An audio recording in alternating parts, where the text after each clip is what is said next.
No se van a escapar, ¿eh? Primero que nada, bienvenidos y muchísimas gracias por acompañarnos. Encantado. A los dos por estar aquí juntos.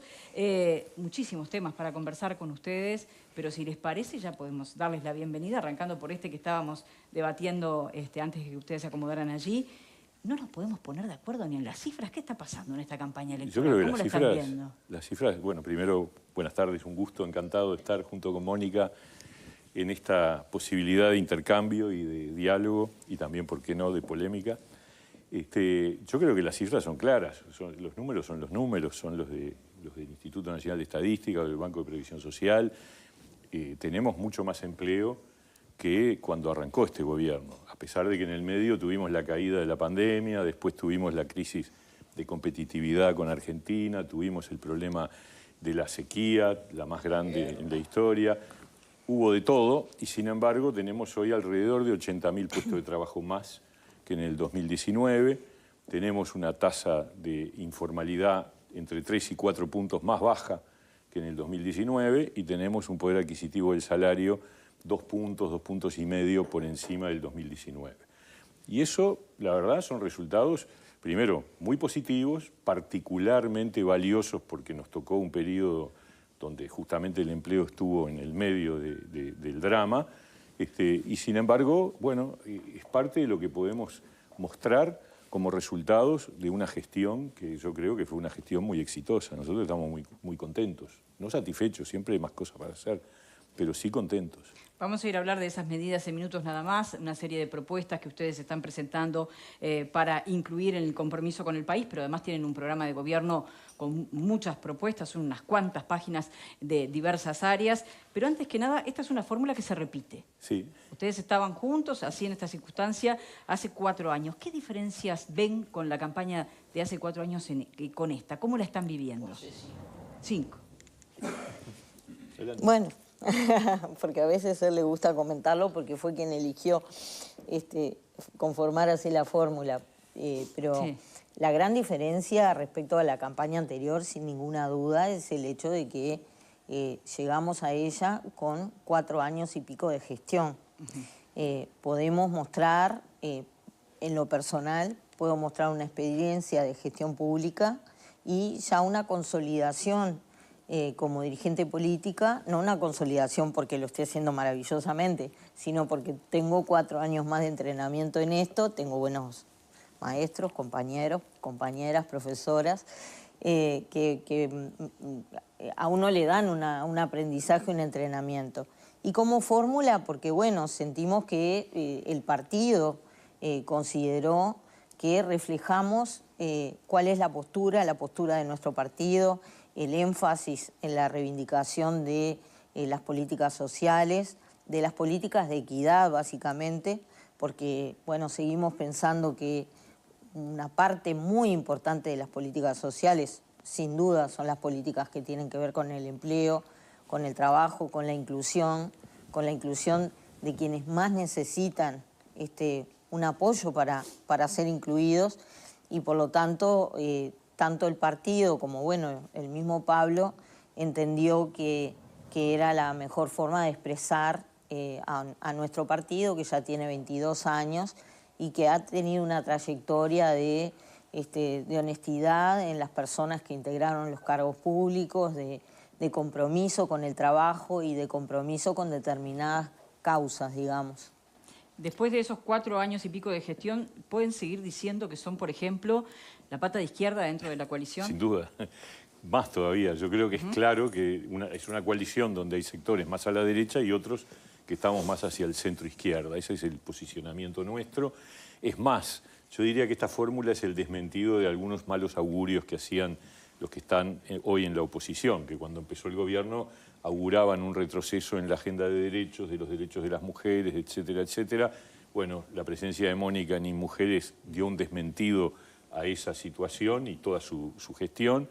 Y también decían que íbamos a desmontar los consejos de salarios, que no iba a haber negociación colectiva, que no iba a haber diálogo social. Bueno, y mi gestión en el Ministerio de Trabajo es un desmentido también a ese mal augurio. Porque en realidad, yo lo he dicho y lo repito, este es un gobierno de centro, no es un gobierno de derecha. Si uno lo compara con cualquier gobierno de derecha del mundo, de derecha en serio, Este gobierno es un gobierno de equilibrio, de moderación, de equilibrio y por lo tanto es un gobierno que nosotros calificamos de centro y en gran medida por el aporte que el Partido Independiente le ha hecho, que ayuda a un equilibrio que esperamos que el 27 de octubre sea más fuerte todavía, porque nuestra apuesta es a crecer, a tener un equilibrio mayor en el próximo periodo de gobierno de la coalición. El otro día anunciamos 7 medidas para un eventual acuerdo, como es este compromiso por el país 2, y bueno, porque hay que pensar ya en el día después del 27 de octubre, y si la coalición va por un segundo gobierno, hay que acordar en noviembre un nuevo programa. ¿Y allí cuánto tuvo que ver el Partido Independiente más allá de su sola presencia? ¿Hubo batallas, hubo peleas, hubo conversaciones, hubo discusiones de las cuales no nos enteramos? Siempre. En cualquier gobierno hay tironeos, hay pulseadas, hay momentos de dificultad, hay momentos donde unos piensan una cosa, otros pensamos otra. Los hubo, sin duda. Lo que pasa es que nosotros optamos, cuando nos incluyó a nosotros, al Partido Independiente, optamos por un trámite de baja intensidad, de lo que creíamos que ayudaba a que el gobierno anduviera mejor. Es decir, discutir, presionar, negociar, pero al final sin hacer ruido, sin generar una afectación, lo cual no quiere decir incondicionalidad. Yo digo y repito, si en este gobierno, frente a algunos hechos que ocurrieron de irregularidades que eventualmente tendrán o no trascendencia judicial, penal, pero no importa, no se hubieran tomado las decisiones que el presidente tomó, y yo quiero destacar eso, el presidente de la República, frente a situaciones que ya sabemos cuáles fueron, tomó la decisión de separar del cargo a un montón de gente, algunos incluso cercanos a él. Para mí esa fue una señal muy importante. Si no hubiera ocurrido eso, probablemente quizás nosotros no hubiéramos continuado en la coalición. Sí, anoche lo veíamos en Séptimo Día justamente haciendo estas afirmaciones y creo que uno se preguntaba, ¿pero eso se habló o fue que el presidente respondió a lo que ustedes pensaban? ¿Hubo una conversación y decir, bueno, si no pasa esto, ¿nosotros nos vamos? No, nunca fue planteado así. Nunca fue planteado así. Pero son cosas que vos vas viendo y que estás evaluando y que sí conversamos entre nosotros a nivel del partido. Es decir, bueno, hay límites que no se cruzan. Porque, a ver, que alguien se porte mal, nadie está libre. Nosotros no hemos tenido ese problema, afortunadamente. La gente que está en representación del Partido Independiente, todos no han tenido ninguno que irse por ninguna razón vinculada a irregularidades, pero no puede pasar mañana, es decir, nadie puede escupir para arriba. El tema es qué haces cuando pasa, y ahí me parece que la clave es actuar con decisión y contundencia, y eso es lo que hizo el presidente, y por eso para nosotros fue una señal muy positiva, cosa que algunas cosas que pasaron en el gobierno anterior no fue así, ¿no? Hay algún episodio como el del diputado Placeres yéndose bajo un aplauso de sus compañeros de bancada cuando renunciaba por un episodio de procesamiento por la justicia, y lo aplaudieron. Bueno, esas cosas para nosotros son bravas, ¿no? El bullying a Sendik, el Plan Atlanta, todas esas cosas. Pero también hay una cosa que me gustaría aclarar respecto a esto, complementar, y es que consideramos que no era oportuno, sobre todo por los momentos muy difíciles que pasó en este gobierno, ponernos a marcar perfil en momentos difíciles y en momentos donde había que realmente apoyar, aportar soluciones o en todo caso plantear las diferencias o los reclamos en un ámbito más privado. Eso implicó que nosotros asumiéramos el costo de que muchas veces se nos dijera que estábamos demasiado pegados al gobierno, al presidente. En realidad es porque nos parecía que para lo que estamos en el gobierno es para apoyar en los momentos difíciles y para aportar soluciones, y los pataleos se dan, pero se dan fuera de las luces. Hoy no son pataleos, hoy lo que estamos marcando sí es una personalidad política que tenemos y unos énfasis propios, porque nos parece que ahora sí es momento de marcar algunas diferencias o algunos temas en los que a nosotros nos parece que es importante, que quedaron pendientes y que nos parece que es importante avanzar más o mejor. Bien, y allí nos vamos entonces a esos temas que quedaron pendientes, a esas medidas que están proponiendo que formarían parte del compromiso con el país, más allá de otras que son bien interesantes que también están en el programa de gobierno. Reducir la pobreza infantil a la mitad, un tema en el que parece haber consenso, por lo menos en esta campaña política, todos los candidatos hablan de esto, el asunto ahora es ¿cómo? Yo diría que es una gran alegría que haya consenso, o por lo menos manifestaciones convergentes con respecto a que hay que combatir la pobreza infantil, reducirla. El Uruguay tiene un problema con la pobreza infantil de hace décadas. Desde que en los 80 Juan Pablo Terra hizo el primer estudio que determinó que la pobreza infantil era el doble que la pobreza en el conjunto de la población, y siempre fue el doble. En cualquier gobierno bajó la pobreza, aumentó, bajó, bueno, la crisis, lo que fuera, siempre el doble es entre los niños. Bueno, llegó la hora de cambiar esa realidad. Nosotros hemos hecho los estudios, es posible bajarla a la mitad en un periodo de gobierno, por supuesto que implica poner recursos, aumentar transferencias, generar servicios, porque cuando estamos hablando de pobreza infantil, estamos hablando de hogares pobres, en general con jefatura femenina, monoparental, o sea que obviamente es una mujer que está bancando, digamos, 2, 3, 4 gurises que está criando, y bueno, entonces hay que pensar también en cómo hacemos para que esa persona, que es la que de alguna manera está a cargo del hogar, pueda tener una oportunidad de mayores ingresos, de mayor tiempo. Esto está vinculado con el tema de cuidados de los niños, del plan CAIF y también de oportunidades laborales para las mujeres, ¿no? Sí, allí la miro a Botero porque me parece que la experiencia de estos años sin duda debe tener un diagnóstico clarísimo de lo que está pasando. ¿Por qué no se pudo avanzar más? Porque creo que buenas intenciones todos los gobiernos respecto a esto deben haber tenido. Mirá, bueno, acá nosotros generamos una división especial en mujeres y que ha sido la prioridad de trabajo del Consejo Nacional de Género, que es la de la promoción de la autonomía económica de las mujeres.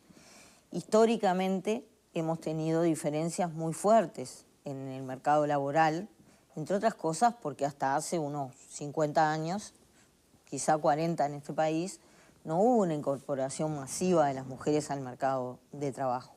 Eso limitaba muy fuertemente la autonomía económica, había otra forma, la composición familiar era diferente, las familias monomarentales eran la excepción y la regla era la familia padre, madre e hijos, nuclear, o abuelos, ahí va.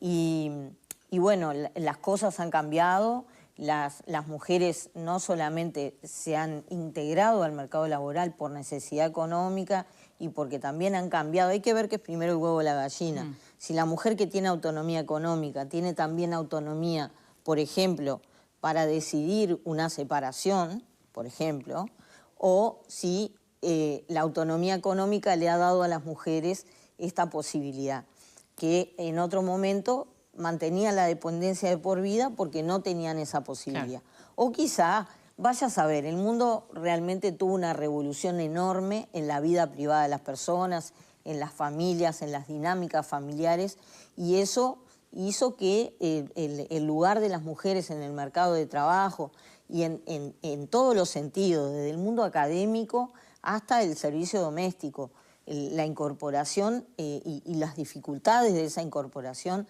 han sido enormes, los desafíos, como se dice ahora cuando hay dificultades. Ha cambiado las formas, los desafíos, por ejemplo, para la seguridad social. Yo creo que la incorporación masiva de las mujeres a los sistemas de seguridad social es una gran oportunidad e incluso puede ser un gran contrapeso para el otro desafío que es el que la gente vive mucho más. Por lo tanto, se necesitan más cotizantes en un país que además nacen menos niños.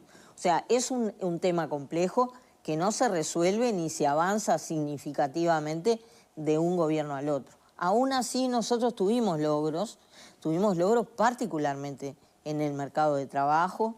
Se han reducido brechas que, como dicen los sociólogos, acá tenemos uno, lo que importa es la tendencia y no si esto fue así.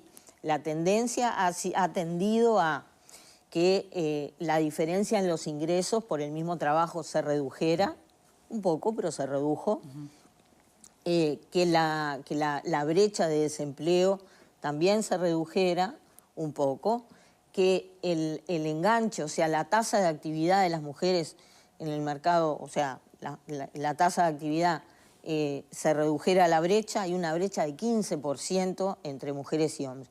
Y la explicación básicamente está en el desafío de los cuidados.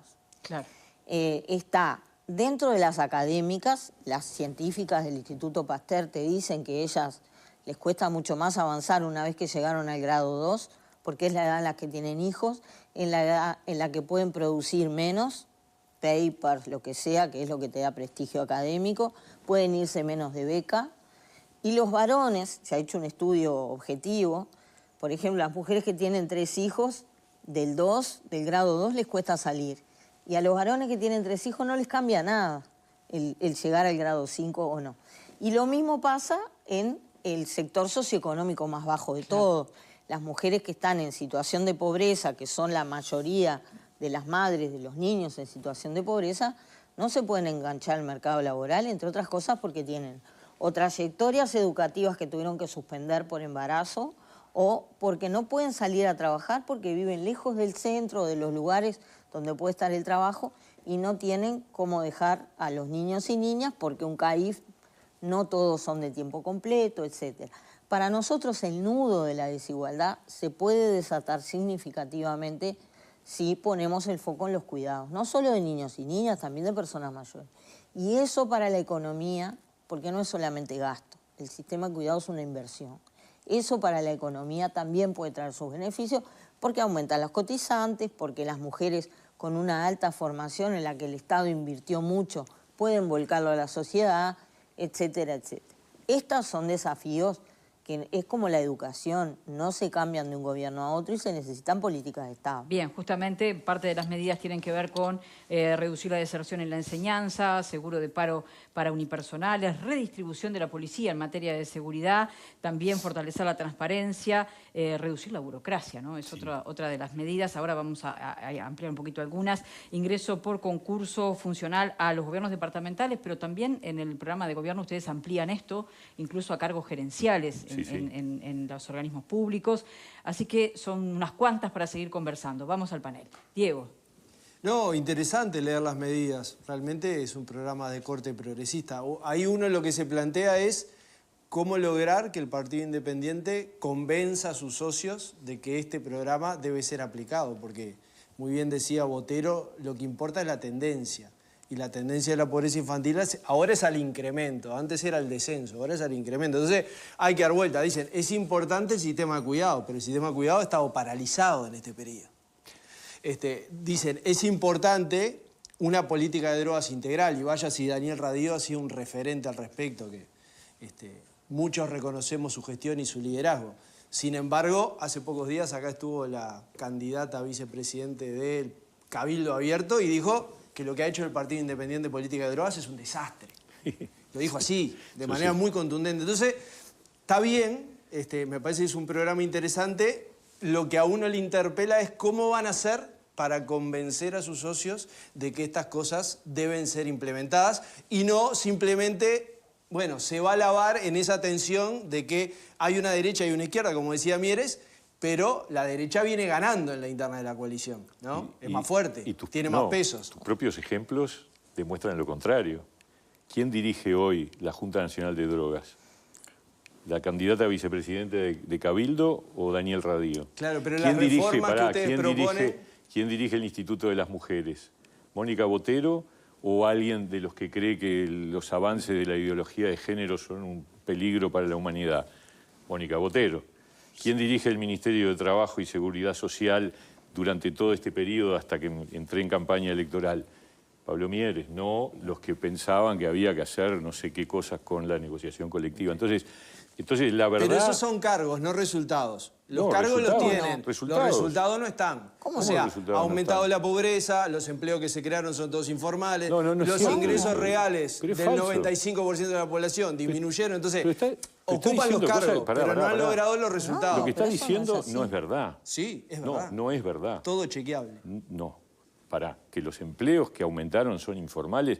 En este último año, sí, en su enorme mayoría. Es una contradicción matemática. Si yo te digo que tenés 80.000 puestos de trabajo más que en el 2019, pero que además la informalidad bajó al 21,5% del 25% que tenían ustedes cuando gobernaron. ¿Cómo me vas a explicar que aumentó la informalidad? Que todos los empleos que se crearon fueron informales.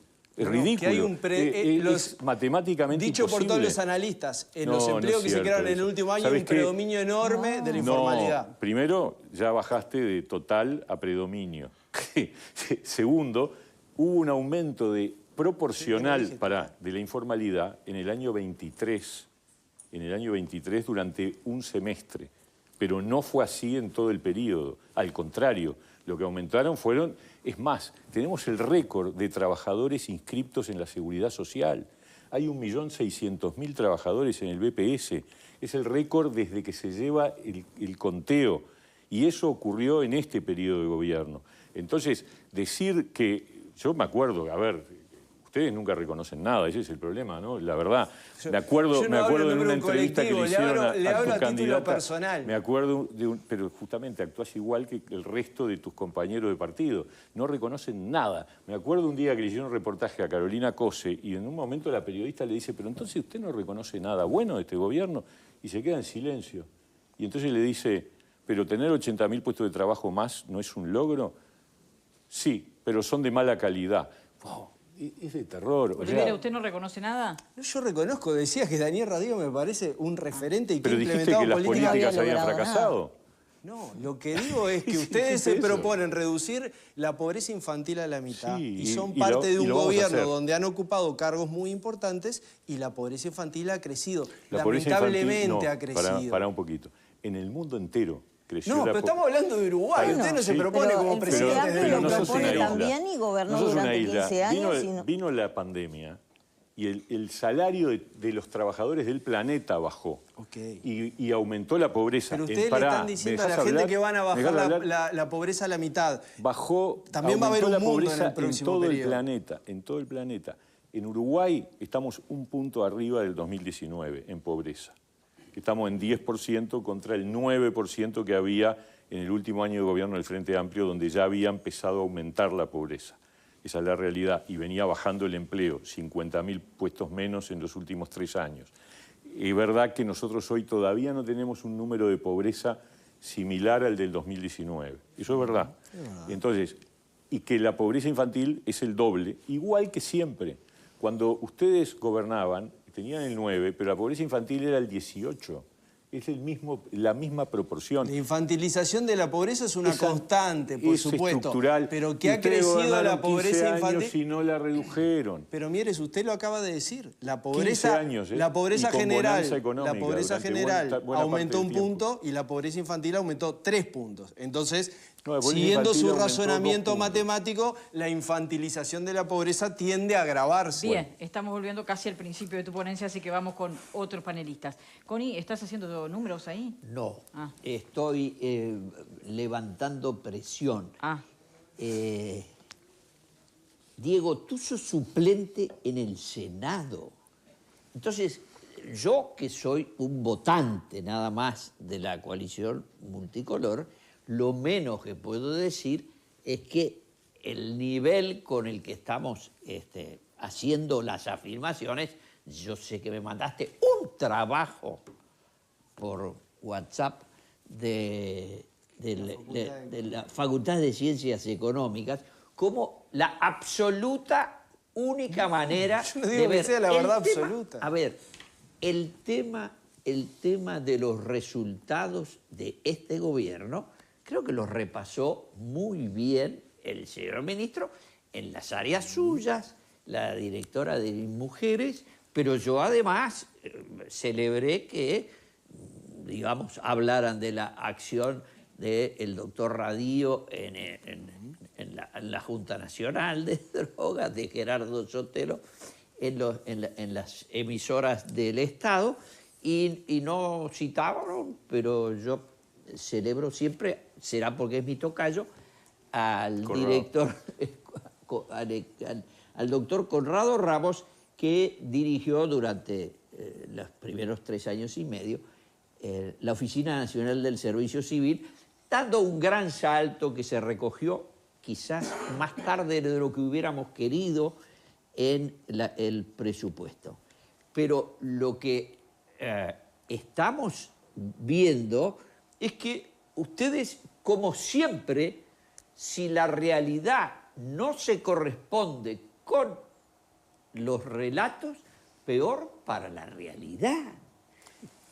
Absolutamente todos los indicadores sociales, los indicadores de nivel de ocupación, los indicadores de estabilidad en el empleo, todos están mejor. Y en el marco en donde no es legítimo no comparar la región y el mundo en el que vivimos.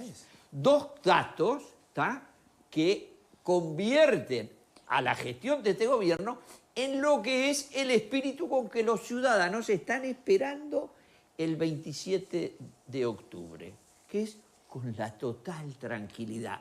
Mientras que en otras circunstancias, países y regiones, los candidatos a la presidencia tienen que ir con chalecos antibalas, nosotros debatimos, discutimos, los tenemos en programas. Totalmente. Y consolidamos la única democracia latinoamericana que está entre las 20 democracias más estables del mundo. Entonces, ¿por qué no decimos eso y después decimos, y me gusta más el candidato A o el candidato B? No, tienen que enlodar sin Pero ¿por qué es solución de lodo hablar de continuidad. datos, Connie? A ver, son... Bueno, digo, tenemos se que ir con puede otros tener otra panelistas, visión, Diego. pero no me diga que Después es lodo. seguimos nosotros y aprovechemos No, la está presencia bien. de la fórmula acá Por para hacerle la supuesto. pregunta. Suplente de senador. Supongo que vamos a seguir debatiendo nosotros después estos temas. Un ex ministro de Trabajo que se va con un nivel muy positivo del Ejecutivo, transitando una pandemia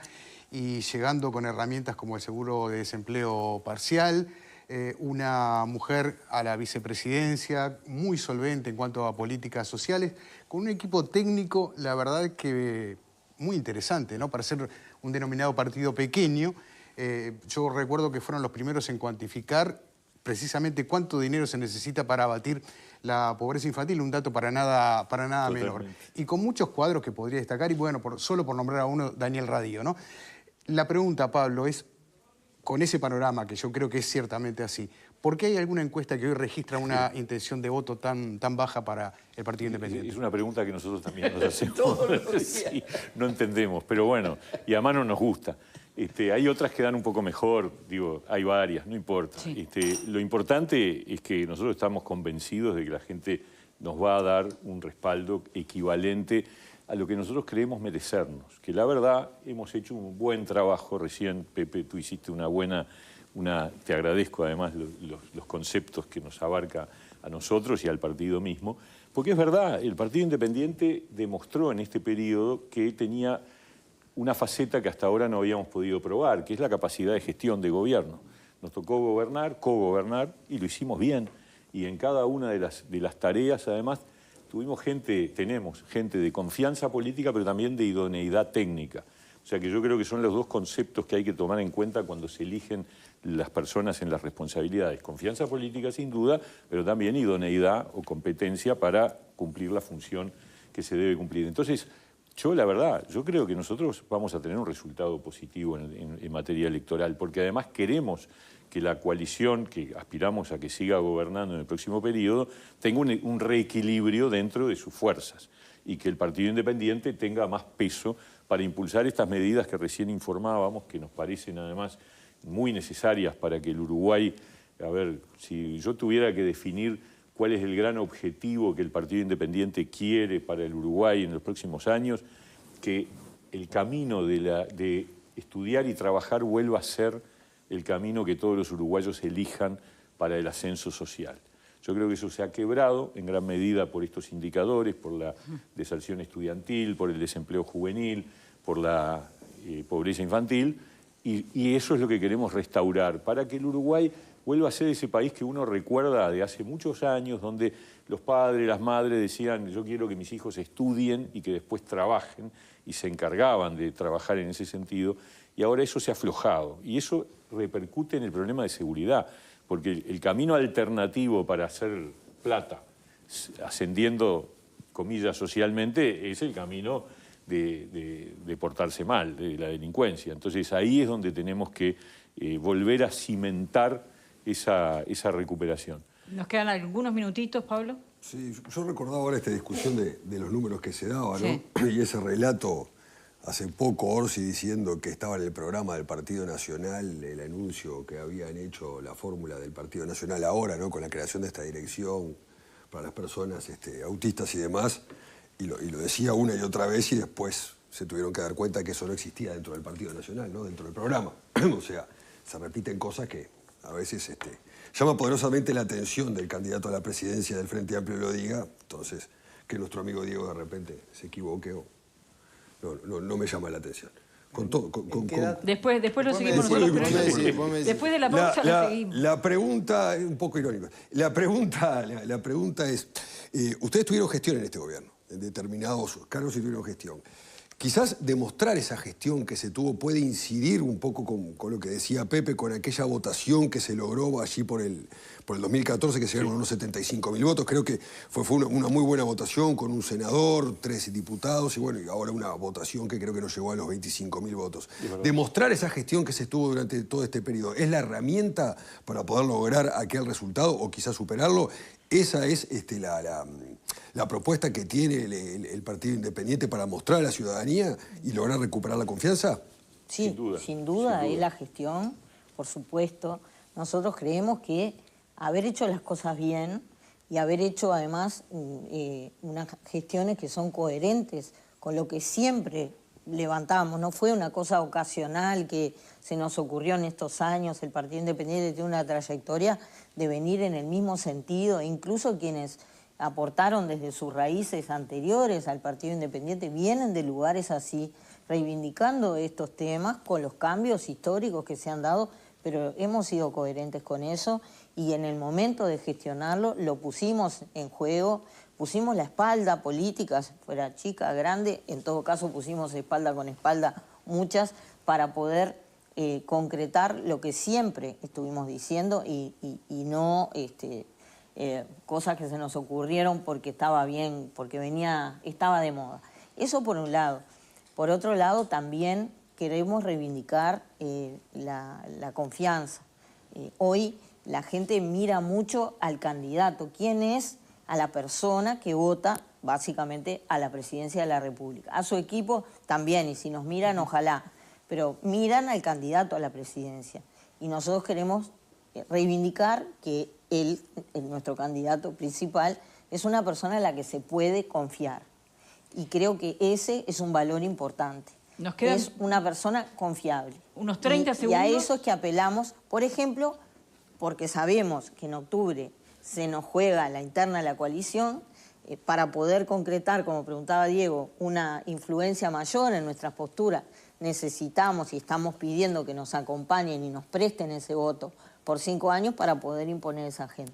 Pero sobre todo que nos tengan confianza porque él la merece. Cierra el candidato, entonces. Sí. Estos minutitos No, la verdad que es gran gusto estar acá y más allá de los intercambios que tuvimos con Diego, independientemente, así es la política también, claro, ¿no? Y está bueno que haya intercambios. Me parece que es importante manejarse con los datos. Y esos datos para nosotros son muy claros, pero en definitiva, lo que se define en octubre son los próximos 5 años del país. Y ahí hay 2 opciones. Es claro que, como nunca, quizás en los últimos tiempos, tenemos 2 alternativas. O sigue la coalición en un camino que nosotros creemos que ha sido un camino positivo, de logros, de avances, a pesar de todas las adversidades que nos tocó vivir, o vuelve el Frente Amplio, que lamentablemente yo lo que veo es que no tiene postura frente a los principales problemas del país. En seguridad social nos habla de un diálogo, pero no nos dice qué va a hacer con la seguridad social. Y frente a un plebiscito dramático y gravísimo, se lava las manos, libertad de acción, y no está dispuesto a hacer campaña, los que no piensan votar este plebiscito.